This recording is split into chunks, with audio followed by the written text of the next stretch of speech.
is the one, the only, the big swagoo who is still basking in the glow of LSU's big win. I mean, I told y'all. I mean, it's more to come. I don't want to exhaust it all, but it's good to be here, G. Thanks for inviting me back. It's just the beginning. Suffice it to say, there will be at least wardrobe changes this morning for the Green Man. We'll get to it. But let's start with what was a genuinely great game. Late into the night last night, if you didn't stay up, here's what you missed. The unbeaten 49ers taking on the Seahawks in a critical game in the NFC West. We pick it up under 3 minutes to go. Second quarter, Niners are up 10-0, but we've got ourselves a problem. Kind of the story of the game, really, is the Seattle Seahawks defensive line being a little tired of hearing about the 49ers. Pressure upside in the middle. Clowney there for a scoop and score early start for the Seahawks defense. Jimmy Garoppolo, 3 turnovers on the night, so that makes it a 10-7 game. Then Seattle gets the ball back under 2 minutes to go. Looks like they're moving. DK Metcalf is a big, strong guy, but how does this get ripped out? Incredible effort by Tart. You just get on the right side of the football. DK Metcalf is a massive human being, but he's good enough. Angles, strip it out by Tart. Huge turnover at the end of the first half. They review it. They confirm it on the field. A fumble and a recovery by the 49ers, who hold on to a 10-7 halftime lead, but they were just getting warmed up. Under 5 minutes to go now. Third quarter, same score, and I spelled Russell Wilson's name with an M, a V, and a P. Watch this creativity, and then just the push touch of that football. Just floating it where only somebody on my team, Hollister, can get underneath it, whether he's thrown to him or Lockett. Doesn't matter. Just great touch with the football. Jacob Hollister with the catch. 14-10 Seattle. Early fourth. It's 21-10. It's Russell Wilson. He's back to throw. And this is a crazy play. Try and follow the football. I've never seen anything like this. It pops out of Wilson's hands into Effetti's fumble, and then DeForest Buckner's right there to pick it up. Watch it on the back angle. You're going to see as Russell Wilson starts to spin, because Pete Carroll can't believe it, spins. Ball comes out. The offensive lineman's there. And then watch from the left side. Fred Warner, bang, punch out right there. Touchdown, San Francisco. And it's a critical moment in the game. They go for the 2, they get it. So it's a 3-point game, 21-14 Seattle. Late in the fourth, under 4 minutes to go on a third down. There's the new Seahawk, Josh Gordon, making the catch. Under 2 minutes to go, out comes Jason Myers, 46 yards in a game that is currently tied, and he unties it. So with 1:45 to go, Seattle is up 3. Does Jimmy G have what it takes to bring his team down? The answer is yes. This is a really impressive drive by Jimmy G, getting the ball out of his hands, guys catching and getting north and south vertical, giving them a chance to tie the game. The rookie kicker is Chase McLaughlin to tie it at the buzzer, and he's got it. That's good, and so Garoppolo gets it done, McLaughlin gets it done, and we're going to overtime. Seattle gets it first on a 3rd and 16. Russell Wilson, the dimension that he brings you here is what separates him from almost everyone else. It's the difference maker. Just hang in the pocket, drift, find someone, turn her open, big completion for Seattle. Now they're inside the 15, but remember the circumstances of overtime. A field goal doesn't end the game, so they still have a reason to go for a touchdown, and they pay the price. And you see the linebacker starts to drift to the side. He's following the tailback. And Russell thought he was going to do that as well, but he did a nice job of getting width and depth. He tries to get it up over his head, picked off, big change of possession for San Francisco. Absolutely could have cost Seattle the game, because back comes McLaughlin, the rookie, from 47 yards. Oh, and it's not even close. The shank on the kick, which would have won the game, and instead, Russell Wilson gets another chance. And as a rule, the sentence Russell Wilson gets another chance usually means the end of the game. It's death. Outstanding job of seeing the pressure, finding a seam, getting a big third down conversion. Jason Myers then trots back on, and as our night ends, he kicks a 42-yarder to win it. Devastation for the home team. The last unbeaten falls. Seattle, a thrilling win on Monday Night Football. How would you describe this one? It's probably the craziest game I've ever played, to be honest with you. I don't think I've ever been a part of a game that crazy, that long, that back and forth, that back and forth. You want a nice, easy win. Just can feel it from the beginning of the game. And, you know, eat the guac and the chips and just kind of kick back. It ain't happening. It ain't happening. It took us all the way till there was nothing left. So we take a look here at some of the numbers. The win probability in overtime before Russell Wilson threw that pick, they basically had it won. Then after, They basically had it lost, and then, of course, they make the field goal at the end to clinch it. So it was that kind of night on Monday Night Football, a thriller. And Swagoo, I turn to you here. The last unbeaten has fallen, by the way, so that sound you hear is the champagne corks being popped down there in Miami as the Dolphins, the 72 Dolphins, remain safe for another year. What's the number one takeaway from this game for you? Russell Wilson. I mean, look, we know that he had the critical interception that could have gave San Fran missed field goal. But when you look at this team, right, and when Jaron Reed and Jadeveon Clowney is rushing the passer like they are, I don't think there's anybody better, D. Yeah. I'm more confident in Russell Wilson being my quarterback than anybody in the NFL right now. And I want to take that and go, they won because they had the two best players on the field. Like, it was Russell Wilson and Clowney. They were the best players on the field last night. And I think that there was a little bit of Seattle's defensive line maybe being sick and tired of hearing the 49ers talk about. But Russell Wilson, when they needed him to have his best plays, he showed up. As usual, like he never lets us down as fans of football, that there's a play that needs to be made, Russell Wilson is going to make it. And yes, there were some breaks that they got their way, but he took advantage of them. And all the scrambles outside of the pocket, throwing the football to the right place.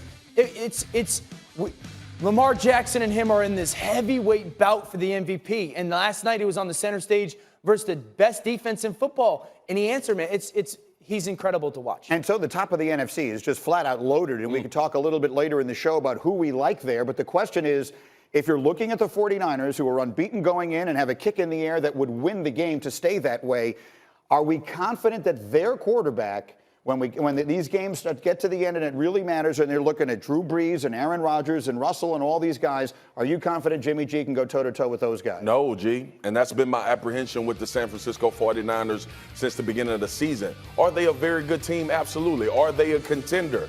Absolutely. But we saw in this situation, look, we'll talk about the conversions that Jimmy G made down at the end of the game, but there was 2 interceptions that the Seahawks should have ended this game on. That Jimmy G looked nervous. He looked like he wasn't ready for the moment, and he was afraid to go out and make a play. Had one interception in each linebacker's hands that they just absolutely dropped. So this was the question. Even last night, Booger and Joe Test said it. This is the moment everybody's been waiting to see with Jimmy G in this position. And quite frankly, I didn't think he delivered outside of Seattle, just not wanting to win the game at that point. The questions tied to him are only going to be stamped a little bit more after last night. I will be honest, the drops hurt him, right? Like the drops, there was 4 or 5 drops, but there's one play that stood out to me. It's the third down in overtime when they're backed up with like a minute 30 left, it's 3rd and 10, and he takes the shot downfield to Deebo Samuel. It's there. The drops were part of it. Yes, like that was part of their offense struggling last night. But there was a play, there's a moment where he can go make that throw, and if it's thrown the right place to Deebo Samuel, it's the play that Griffin bats away. If that's thrown a yard further, it's a touchdown. Game over. San Francisco wins the football game. So this is the play right here. Watch.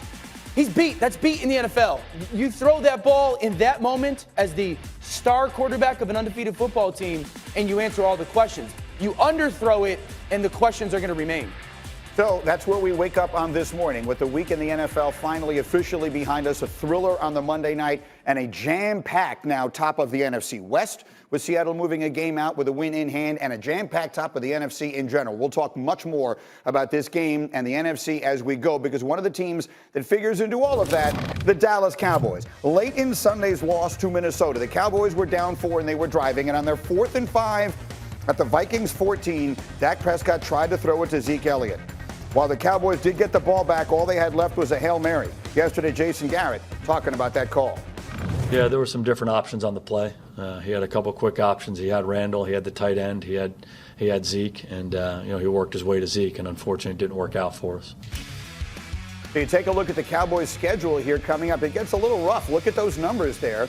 There are some games that the FPI gives them a chance to win, but I don't consider those a bunch of easy wins. It certainly turns from what it has been earlier in the season, where they had an incredibly easy schedule. And so I turn to my former Cowboy sitting here in Marcus Spears. As you watch all of that, what is your primary takeaway of what happened Sunday night? You got to find a new coach, man. It's time for Jason Garrett to go. And I say that because, look, the question about Jason Garrett has never been, is he a good coach, right? A good coach, but average. Like his record is average. The way they play games are average. And when you look at how Dallas has been starting these games, these slow starts, you directly reflect that back to coaching. But, G, I sit here and I tell you till I'm blue in the face, and me and Dan O have had this conversation. Everything about the Cowboys has been addressed to win a Super Bowl outside of the head coach. I don't know what else you point to. It hurts me to say that about Jason Garrett, but I don't know what else Jerry Jones, Stephen Jones, the front office can do to justify that that is the piece we're missing in order to make a run at this thing. It's nothing else. Yeah, to me, that's the most fascinating part of the whole situation, because your point is something that doesn't get talked about. They have shored up and made moves all over this organization, and it's only been pedestrian. Since he's been there, it's been average. When you're looking at the NFL and understanding how teams like to find areas that a team will struggle in and copycat it, I understand that there's the coaching issues. And we talked about the offense yesterday, where a massive strength have been exposed. Like, you watched the Packers go down into Dallas and start to expose these young linebackers, as great as they are, in the pass game, making sure that they got their running backs the ball out against them in man-to-man coverage. And it kind of set the blueprint to how to go attack Dallas's defense, because a defense that loves to play man coverage, if you can get those running backs against those linebackers, and we saw it yesterday, we saw it this past weekend when they were getting attacked, right? When you throw against the Cowboys linebackers, the passer rating is 114. So I'm telling you, every coordinator now is looking at it, go, okay, how many times can I get my running back the football to beat the Cowboys? Dan, and they got to fix it. To that point, man, look, we talk about this all the time on defense.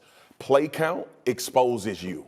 More and more as the game goes along. So with these slow starts we've been talking about with the Dallas Cowboys, you know what that measures up to? The defense being on the field. And we know how game plans begin to evolve. You find those hidden things throughout a game. I think a lot of that is playing. We a year off a conversation of Jalen and Van Der Esch being the best linebackers in the league. And now you get play count because the offense is really stagnant in the first half. Now you get Zeke stopped in this Minnesota game. And as those numbers start to creep into the 60s and the 70 plays in a game, any good defense will get exposed. Let me just confirm one thing, because sometimes I think because the Cowboys get so much attention and so much shine that maybe we tend to overstate the names on the backs of the jerseys. I want to make sure I'm confirming with you. They're that good. The players on this team are that good. We don't just talk about them because no doubt about it. There is absolutely no doubt that the Cowboys had a roster to win a Super Bowl. Okay, so now we have Mr. Swagoo in a little bit of a bad mood talking about one of his former teams.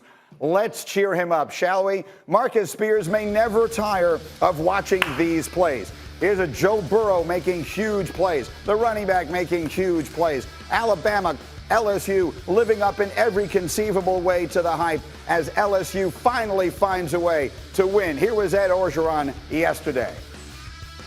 What have the last 24 hours been like for you and the team? Been great. Been great. You know, I went home with Saturday night. Me and Kelly had a ham sandwich and some chips and watched SportsCenter. I mean, it was a great night. All right, so Ed Orgeron and I had the same night on Saturday night, but look at Swagoo. He's got one wardrobe change this morning. You are looking good. I am giving you the floor. What are your emotions this morning? First of all, it's very emotional, okay?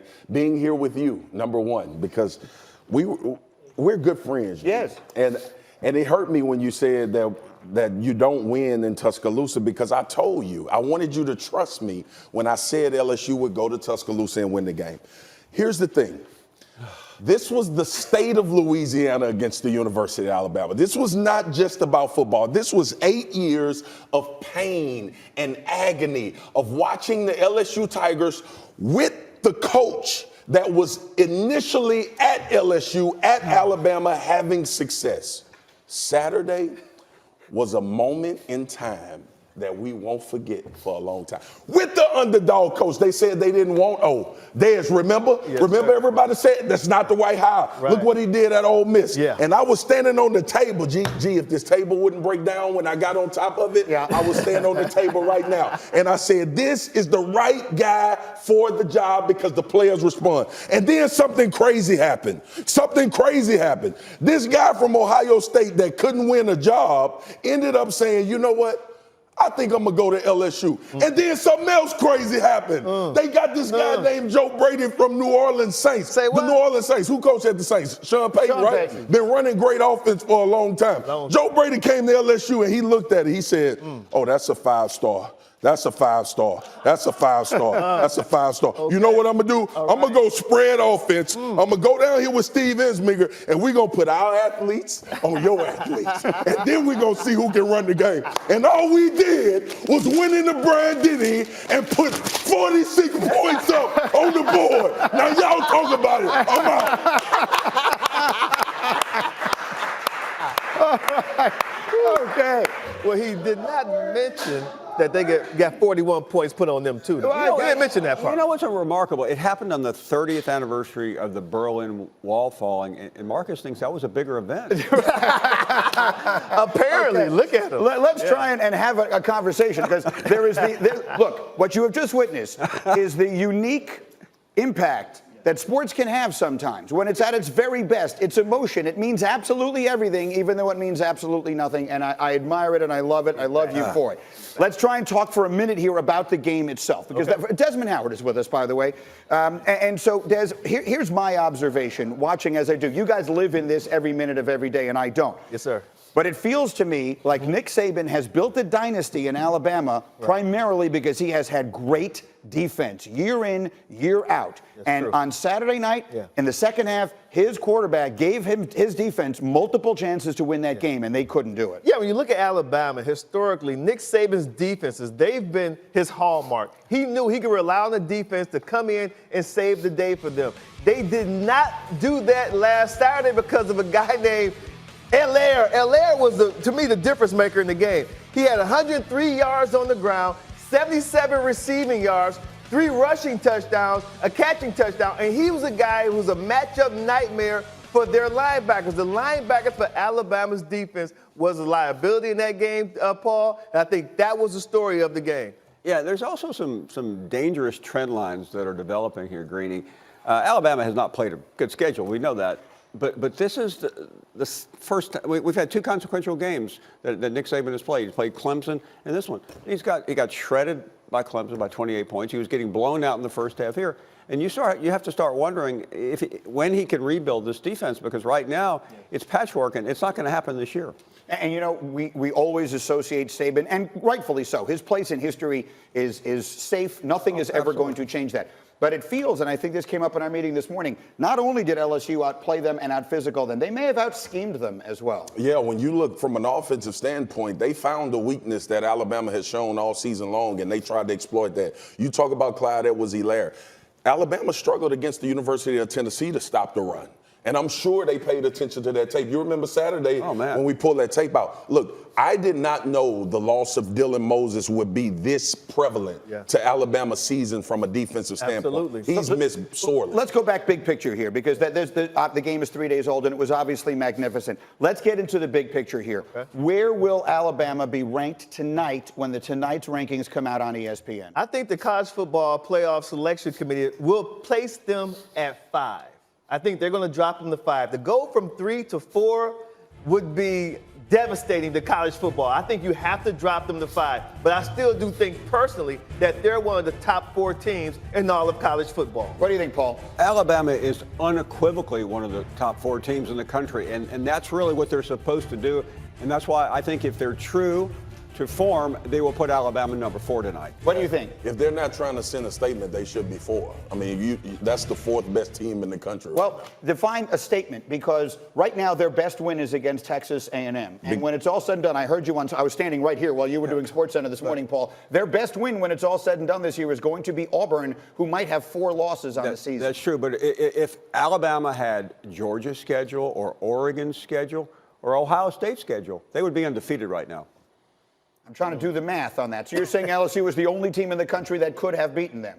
I'm not saying that. I'm just saying they would be undefeated with everyone else's schedule. I think Ohio State could possibly beat them as well, but I don't think anybody else can. Do you want that? Do you want that rematch? The last time LSU went into Birmingham and beat them in that building, you know it as well as I do, was 2011. They beat them 9-6. You don't want it. They rematched. Hey, listen, do you want it again? I've heard so many pundits say they don't, G. it would be nothing better than to beat Alabama twice in one season. Look at him. Marcus is ready to go. We have a lot more on this morning, and I have a suspicion he's not the only one who'll be wearing this sweatshirt by the time the show is over. In the meantime, here's what's coming up on Get Up. When the Seahawks needed him most, Russell Wilson delivered again. Where does Seattle